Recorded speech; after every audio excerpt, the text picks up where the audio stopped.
আসসালামু আলাইকুম বন্ধুরা, আজকে আপনাদেরকে শেখ ফরিদ উদ্দিনের জীবনের কাহিনী শোনাতে চলছি। ভালো লাগলে চ্যানেলটাকে সাবস্ক্রাইব করবেন। শেখ ফরিদ উদ্দিন গঞ্জশকর, যিনি বাবা ফরিদ নামেও পরিচিত, ছিলেন একজন বিখ্যাত সুফি সাধক ও কবি।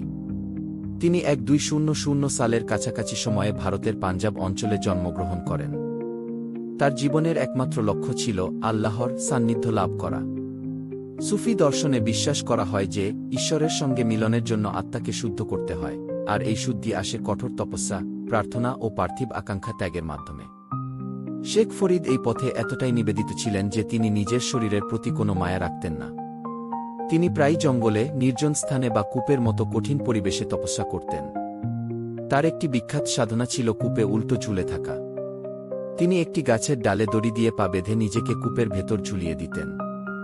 এই অবস্থায় তিনি ঘণ্টার পর ঘণ্টা ধ্যান করতেন, আল্লাহর নাম জপ করতেন এবং তার দর্শনের জন্য প্রার্থনা করতেন। এই সময় তিনি খুব কম খাবার খেতেন, কখনো কখনো শুধু গাছের পাতা বা বন্য ফল দিয়ে দিন কাটাতেন। ফলে তার শরীর দিন দিন ক্ষয়ে যেতে থাকে। তার দেহে মাংস শুকিয়ে গিয়ে শুধু হাড় আর চামড়া অবশিষ্ট ছিল। তবুও তিনি তপস্যা ছাড়েননি। একদিন দীর্ঘ তপস্যার পর শেখ ফরিদ কূপ থেকে বেরিয়ে এলেন। তিনি এতটাই ক্লান্ত ও দুর্বল ছিলেন যে মাটিতে শুয়ে পড়লেন।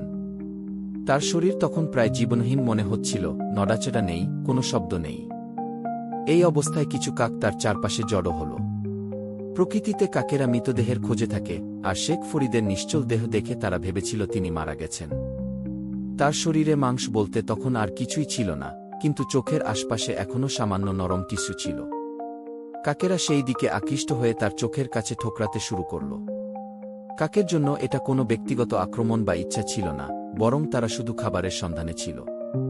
শেখ ফরিদের দেহ তখন এমন অবস্থায় ছিল যে যে কেউ তাকে মৃত ভাবতে পারত। শেখ ফরিদের আকুতি এই মুহূর্তে শেখ ফরিদের মধ্যে যে জীবনী শক্তি ছিল, তা ছিল তার আত্মার শক্তি। তিনি দুর্বল কণ্ঠে কাকদের উদ্দেশ্যে বলে উঠলেন, ও ভাই কাকেরা, তোমরা আমার শরীরের মাংস খেতে পারো, আমি তাতে কিছু মনে করব না। কিন্তু আমার চোখ দুটো রেহাই দাও। আমি এই চোখ দিয়ে আমার প্রিয় আল্লাহকে দেখতে চাই। এই কথাই ছিল তার গভীর ভক্তি ও আকাঙ্ক্ষা। তিনি এমন এক অবস্থায়, যেখানে তার শরীর প্রায় শেষ হয়ে গেছে, তবুও তিনি শুধু একটি জিনিস চাইছিলেন, ঈশ্বরের দর্শন। তার জন্য চোখ ছিল সেই মাধ্যম, যার মাধ্যমে তিনি তার স্বপ্ন পূরণ করতে চেয়েছিলেন। কাকের চলে যাওয়া শেখ ফরিদের এই কথা শুনে কাকগুলো উড়ে চলে গেল। সামান্য নড়াচড়া দেখে কাকেরা বুঝতে পারল যে তিনি জীবিত। কাকেরা সাধারণত জীবিত প্রাণীর উপর আক্রমণ করে না, তাই তারা ভয় পেয়ে বা বিভ্রান্ত হয়ে চলে গিয়েছিল।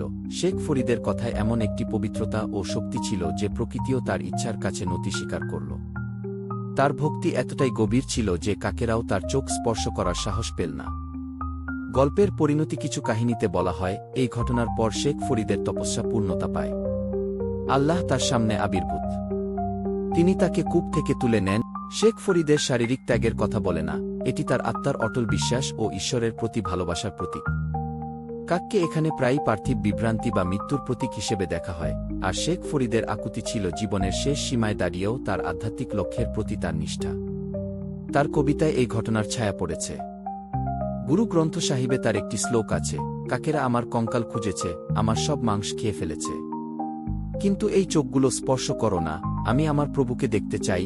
এই গল্পটি সুফি শিক্ষায় একটি উদাহরণ হিসেবে ব্যবহৃত হয়, যে সত্যিকার ভক্তি কখনো ব্যর্থ হয় না, এমনকি প্রকৃতিও তার পথে বাধা হয়ে দাঁড়াতে পারে না।